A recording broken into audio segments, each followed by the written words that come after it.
je vais dessiner un portrait homme, visage de 3/4 en utilisant le crayon pastel blanc sur un papier noir.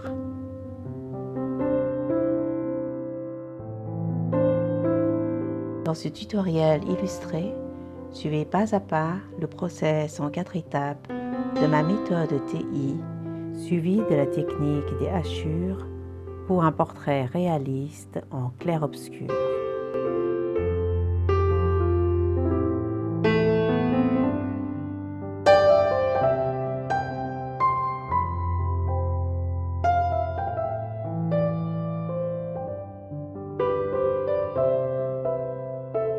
Bonjour et soyez les bienvenus sur ma chaîne Tension Art. A. Méthode TI du triangle inversé. Étape 1. Pour dessiner Dylan O'Brien, l'acteur qui a joué dans la trilogie Le labyrinthe de Wes Ball, je commence par observer le contour de l'ensemble tête-corps. Je choisis le rectangle, je place les lignes de proportion interne ainsi que l'axe médian du visage. Ici, l'astuce est de placer les parallèles mâchoire, encolure, afin de dessiner le cou.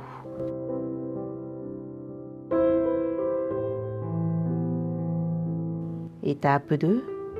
Je place les lignes horizontales pour les yeux et le front, ainsi que le contour de la tête et du visage.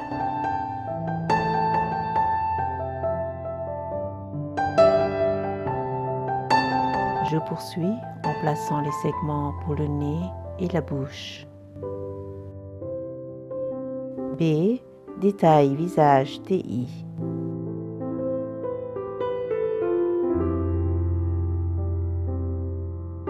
Étape 3.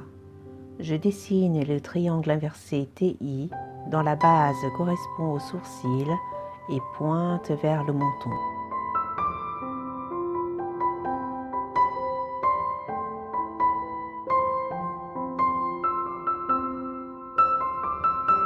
Je vais affiner la zone du triangle inversé TI en commençant par la ligne du front et des sourcils. Je vais placer tout de suite les lignes parallèles du nez afin de déterminer les proportions. Pour les yeux, je place les globes oculaires et je poursuis par les détails du nez, des narines à la pointe.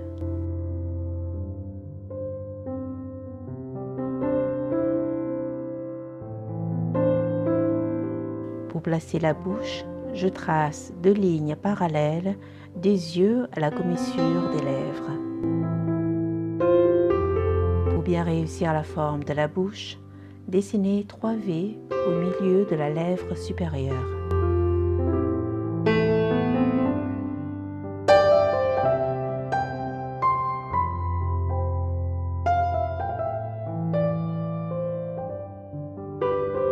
Étape 4. Placez les oreilles en esquissant les lignes horizontales partant du nez et des sourcils.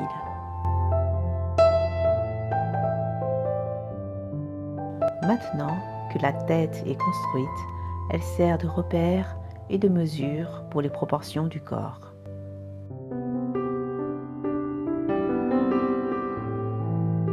Puis, pour vérifier que l'écart entre les yeux sont corrects, l'astuce est d'imaginer la valeur d'un œil au milieu.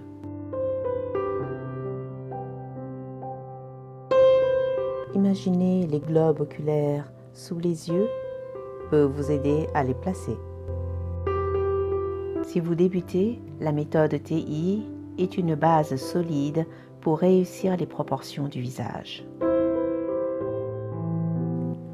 Maintenant, passons à une courte introduction de la technique des hachures pour les ombres et lumières. Tout d'abord, il faut déterminer d'où vient l'éclairage pour bien saisir les 2 valeurs de lumière. Dans ce portrait, la source lumineuse est en haut, à gauche de l'image.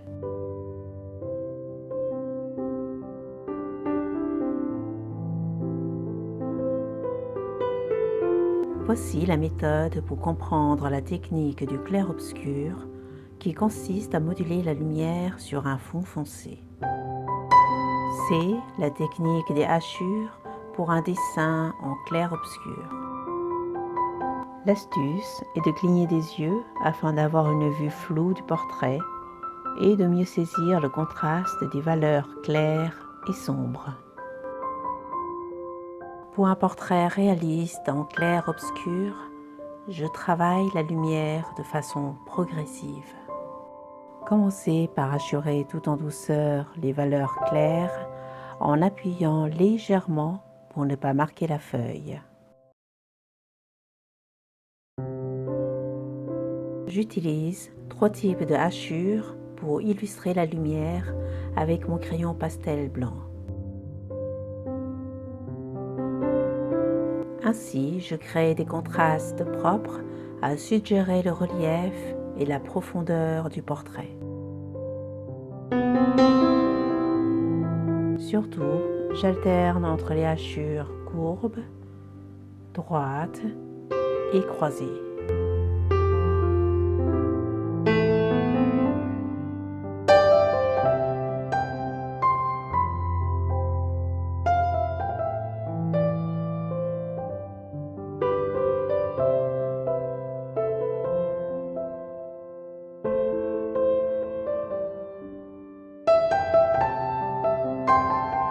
J'ai travaillé au trait le visage de l'acteur O'Brien. Maintenant, je vais estomper tout en douceur avec un pinceau. Ici, la technique du glacis au pastel consiste à une superposition progressive de traits, de courbes et de croisillons afin d'obtenir une transparence. Pour récupérer les zones d'ombre, modelez en pointe la gomme mie de pin, ce qui me permet d'extraire toute trace de pastel, des sourcils, des yeux, des narines et de la bouche.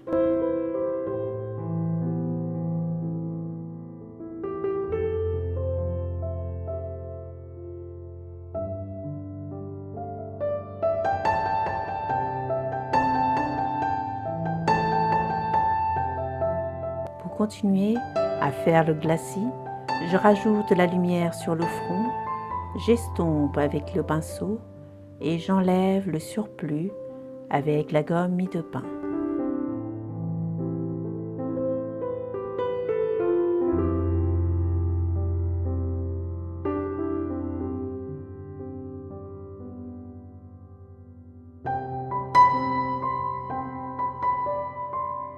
Je poursuis la manœuvre sur l'ensemble du visage tout en modelant le relief du visage.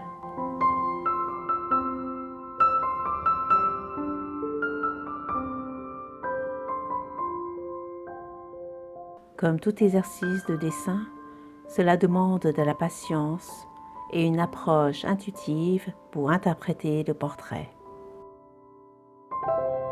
C'est ainsi que vous pourrez découvrir votre propre style. D'ailleurs, je vous encourage à essayer d'autres techniques de peinture afin de trouver celle qui vous convienne la mieux. Ici, le pastel sec est apprécié pour ses nuances douces et adaptées au portrait. Je continue à créer des effets de superposition et de texture en alternant entre esquisse rapide, gommage et estompage au pinceau. Je poursuis ainsi de suite jusqu'au résultat désiré.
Pour me suivre, vous pouvez vous inscrire à ma newsletter sur mon site magieduportrait.com.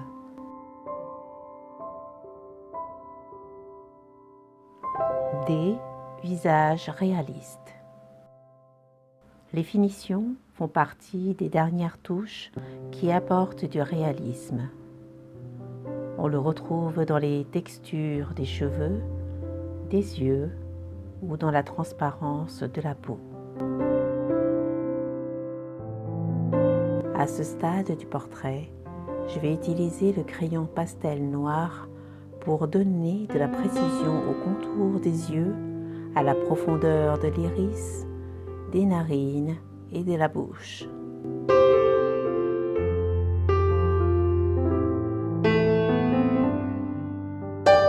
Le résultat final de mon dessin doit être un équilibre entre des zones floues et des détails nets.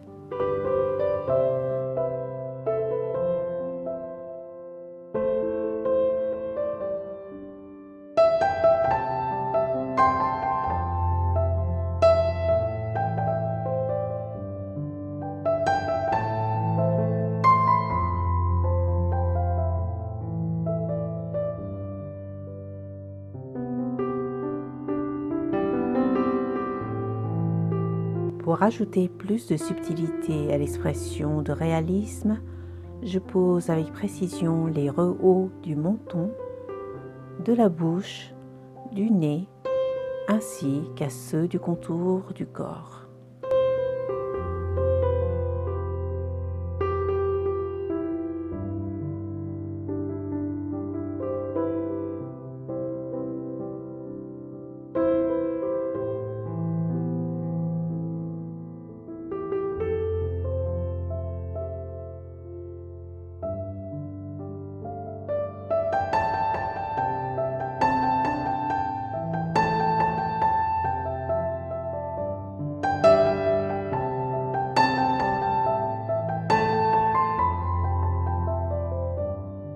En créant un effet de contraste par le jeu de clair-obscur, le personnage semble surgir de l'obscurité.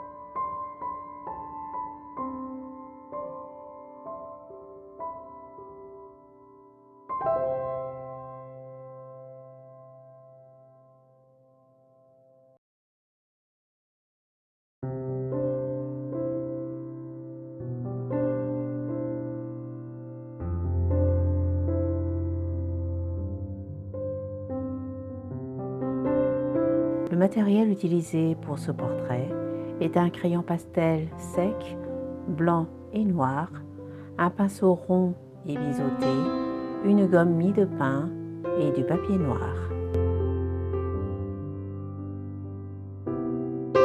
N'hésitez pas à me communiquer les difficultés que vous avez rencontrées afin que je puisse les traiter dans d'autres vidéos.